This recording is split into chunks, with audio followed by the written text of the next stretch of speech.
If you are not yet a member of the Patreon, link is in the description. Please consider becoming a member, as you will have access to many videos you cannot find here on YouTube.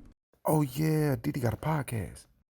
This past Saturday, President Trump signed an executive order to expedite research into the psychedelic ibogaine, a drug championed by podcaster Joe Rogan, so it can be used to treat PTSD in veterans and other traumatic brain injuries. Ibogaine has several high-profile supporters, including former Texas Governor Rick Perry, former Senator Kristen Sinema, and Joe Rogan himself, of course, who had interviewed veterans on his podcast who benefited from the drug. And while a lot of people knew about Rogan's powerful connections, many folks were still a bit surprised to see him featured in the Oval Office just openly speaking behind the President of the United States about an executive order legalizing a psychedelic drug. That's not an easy task to pull off, especially when it was all initiated by a single text message to the president. I want to tell everybody how this happened. I sent President Trump some information. We have a gigantic opiate problem in this country, obviously. In 2024, more than 80,000 people died of overdoses. It's a horrible number. And there's more than 5 million people that are addicted to opiates right now in this country. With one dose of ibogaine, more than 80% of people are free of that addiction. With 2 doses, it's more than 90%. I sent him that information. The text message came back, sounds great. Do you want FDA approval? Let's do it. And it was literally that quick. Which begs a bigger question I'd like to answer for you all in today's video, which is, who is Joe Rogan and should he be trusted? Welcome back to another episode of Diddy Got a Podcast. And of course, I'm your host, Diddy. I appreciate you all for being here. Please hit the like button on your way in, as it will help push the video into the algorithm. And with that, Joe Rogan, who, as we know, is one of the biggest podcasters in the world and one of the richest podcasters ever. I mean, this is the man whose podcast is estimated to reach more than 11 million people per episode. One of the biggest reasons many people were drawn to his podcast early on was not even necessarily because of all the famous guests that he would feature on, but instead because of Joe's willingness to talk about any and all topics, including quote unquote conspiracy theories. And despite his continued growing success, it always appeared that Joe Rogan was just like us, normal, everyday people down to earth, right? With all the same questions and suspicions about the world. However, in 2026, things are a bit, well, let's just say different. Many Americans in this country are not currently happy with our president at the moment for several reasons, including but not limited to the Iran war, gas prices, our foreign policy, the Epstein files, lack of execution on America First campaign promises, and the list goes on. But Joe Rogan, once again, the biggest podcaster in the world, has taken a more neutral position on Trump and this administration that has led many people to believe that he is clearly compromised. Look no further than his recent episodes with comedian Theo Von, who has been openly criticizing and turning his back on this administration.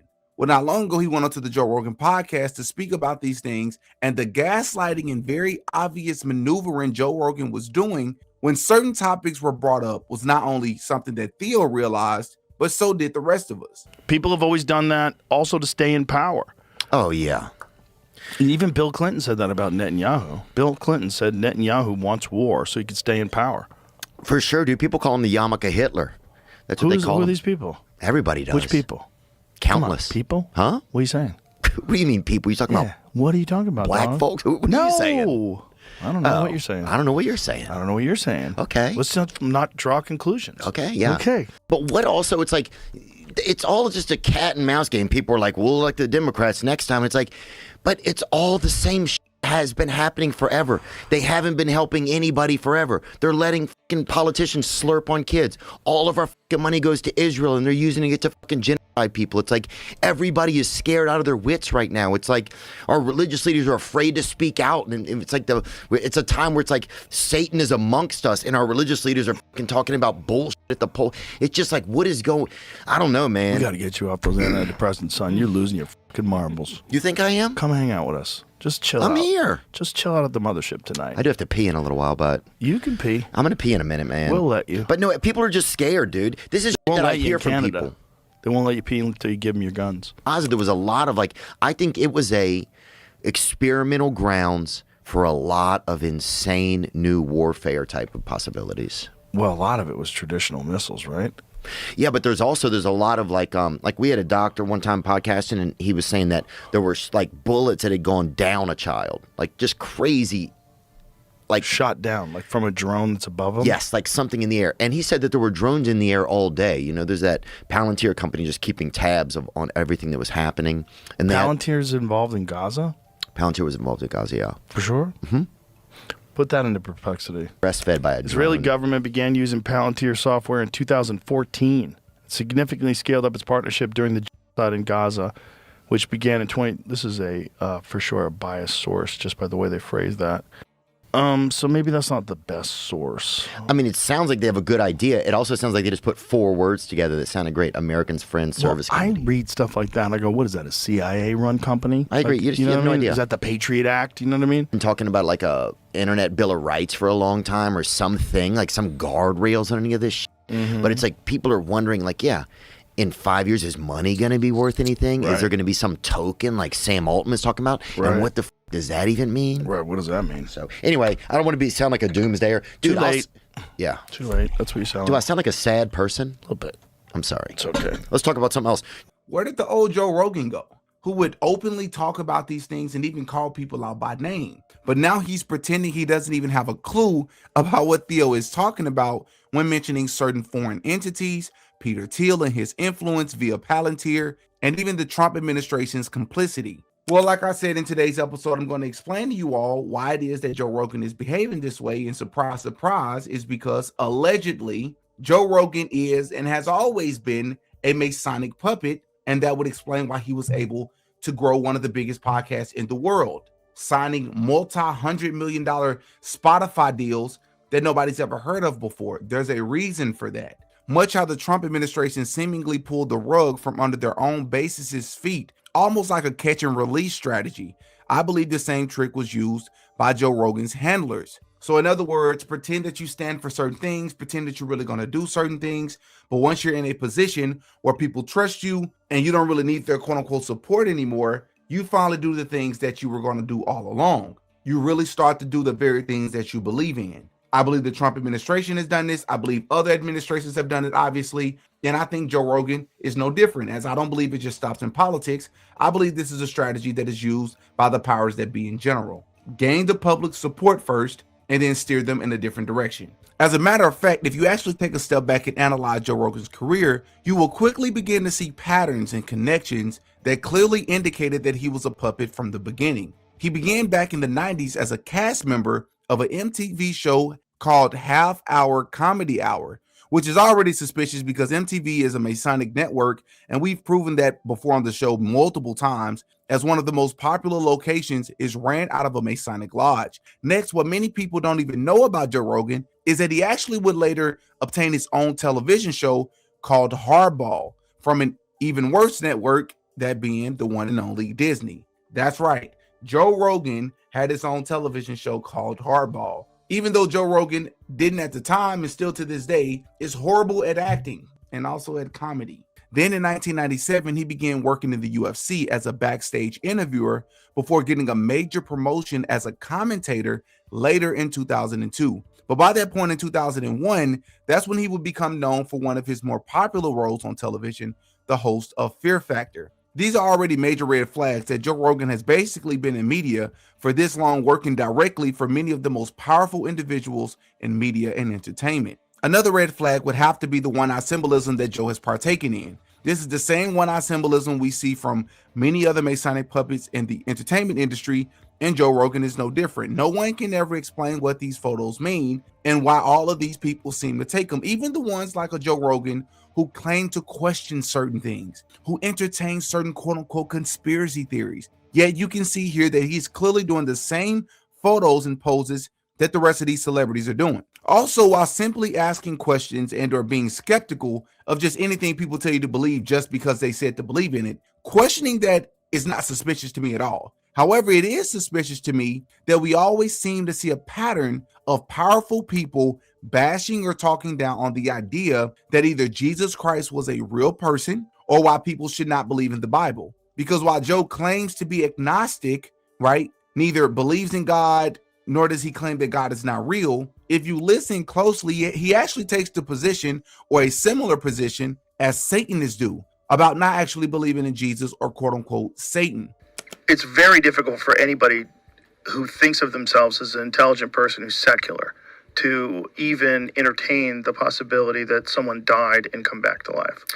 And I get that, but we've already talked about the fact that we don't think that the only thing that exists is matter and motion. We as in you and I, right? Like, we believe that there's something else going on in this world that's a little bit crazy. There's something else. And that to, I think, exclude that, I think excludes something that you're kind of putting blinders on. For everything is mythology. Everything with no proof. With proof, and you examine the proof. It's super simple. And anybody that argues against that is just, you're just biased. You have your own ideas. Some proof that there was a God, that this God had one son, made this son come down and get beat out of him and nailed to a board so that we could all have no sin. Can you show me some studies? Do you have a box of evidence that you can pull out and we can examine all the different pieces that points to the undeniable conclusion that that's true? Because if you don't, then it's a myth. Then you're believing mythology. Doesn't mean it's not real. If you put all your eggs in that basket and you don't have any proof at all, well, you're entering into this weird world where you don't pay attention to You're entering into this weird world where you ignore certain aspects of things because you've decided what is and what isn't. That's not thinking. That's like, it's convenient cookie holder placement of ideas. It's not thinking. Because if you're thinking, you can't accept it. If you're thinking, you go, wait, what? He came back from the dead? Has anybody ever done that? 3 days? Came back from the dead. I don't think you can do that. I mean, that's what people would do normally. You know, like my kid had a function today, and I went to this function, and we're singing God Bless America, and there's like something about heaven in there, and their school prayer. I'm like, well, okay, are we teaching people? We're teaching kids things, right? What's heaven? Where is this? Is this a real thing? Or are we just pretending heaven's real so the kids feel good and they can get 12th grade? What are we doing here? What are we doing? You know, we have to make up about stuff that we don't know instead of just accepting what we do know. Instead of just celebrating and accepting what we know about life, we have to pretend that there's a heaven and you're going to go to heaven when you die. What the are you talking about? You're teaching my kid nonsense. Why don't you teach him some Rumpelstiltskin? Why don't you make some shit up about leprechauns? You're making it up about heaven. I'm not saying heaven doesn't exist, but you're just making it up. You're teaching a school in a class. You're making them, and then in heaven, God in heaven. God in heaven? Where's heaven? Who's God? What are you talking about? What are you talking about? You're making up some in a school. Like, and you don't, okay, like if the kid comes to you, like, where is heaven on a map? Can you take me to, do we have a Google Earth? Now we just cling to the notions of this one that's watching us all the time. You gotta sort of peripherally mention it and reference it without going into detail. Do that because it makes people think, well, you're on the same page as me. You're a God-fearing Christian man. We've moved past Satan, but we haven't moved past God. Exactly right. Yeah. Or the idea of God. If there is some all-knowing entity that is controlling everything and is filled with love and has a grand plan for the universe, they have yet to show themselves. A concept and an idea with no basis in fact, and as we have found more facts about the nature of reality and the world itself, it seems more and more preposterous with every day. We love to think that right now that we're filled with knowledge. We love to look at ourselves now and look at the past as well. They didn't know back then, but we know now. If we looked in the past, they would have the same ideas. Exactly. Back at those poor monkey people with the bananas, and I go, dummies, they didn't even know houses yet. We will one day look back at 2015 like what a bunch of fools, a bunch of ridiculous people that were still, they had this incredibly complicated society and wonderful access to information, but yet they were still shackled down by ideology and in ancient superstitions that dictated their behavior. What a weird time to be in. They'll look at us now in 2015, they'll say, what a strange time, this adolescent period of enlightenment where they're still concentrating on the president of the United States can openly talk about God and no one goes, what is God? What are you saying? Like, what are you saying? Do you think Jesus came back from the dead? What do you think? Do you think someone walked on water? Do you believe in the literal translation? Are you an Old Testament guy or a New Testament guy?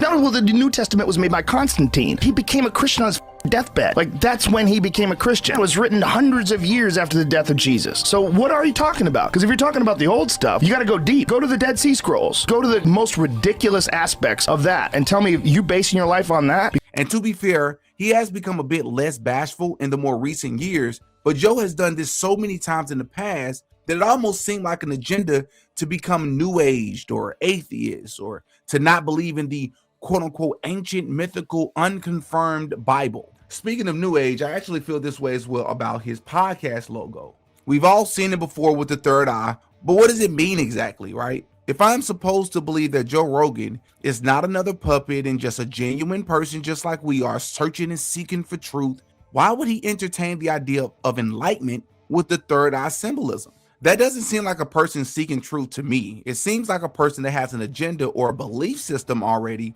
and is symbolically and strategically covertly pushing those beliefs via his podcast episodes. But not only his podcast episodes, but also pushing those same beliefs other places too, like this photo here with Stanton LaVey, who happens to be the grandson of Anton LaVey, who is the founder of the Church of Satan. Not only that, but you can clearly see in this photo that Joe Rogan is wearing a shirt showing some satirical version of the crucifixion of Jesus Christ with the number 666 at the bottom. Why would you wear a shirt like this? And why in the photo with this guy of all people? And why those hand signs? There's too many coincidences in this one photo alone for Joe to be let off the hook with this one. Not to mention this photo was taken at a Satanist wedding for Stanton LaVey at a place where Joe made the conscious decision to attend. Why would Joe Rogan surround himself with Satanists, known Satanists? Why would Joe Rogan attend a place like that? Why would Joe Rogan have that shirt on? Why would Joe Rogan be so open and so comfortable about speaking out and insulting the intelligence of anybody that even believes or entertains the possibility that there is a heaven or Jesus Christ existed or Jesus Christ was God or is God without absolute proof? These are beliefs, and he said that anybody who's saying otherwise are being disingenuous or dishonest. Now, again, I don't think there's anything wrong with questioning things. I don't think there's anything wrong with actually wondering and doing the research to figure out, is God real? What God is real? There's nothing wrong with that. But in my opinion, Joe Rogan, especially early on, played a significant role in steering people in the opposite direction of Jesus Christ. And I believe that was all by design. Just like him having one of the biggest podcasts in the world, being able to interview people like Elon. He's interviewed a little bit of everybody. President Trump, Elon Musk, Mark Zuckerberg, Kanye West, and the list goes on. Some of the most powerful people in the world, yet we're supposed to believe that Joe Rogan is just like us? I don't. So those are my thoughts, man. Y'all in the comment section, give me your thoughts on what you think. I'm Demetrius. I go by Didi. I'll catch you all in the next one. Peace.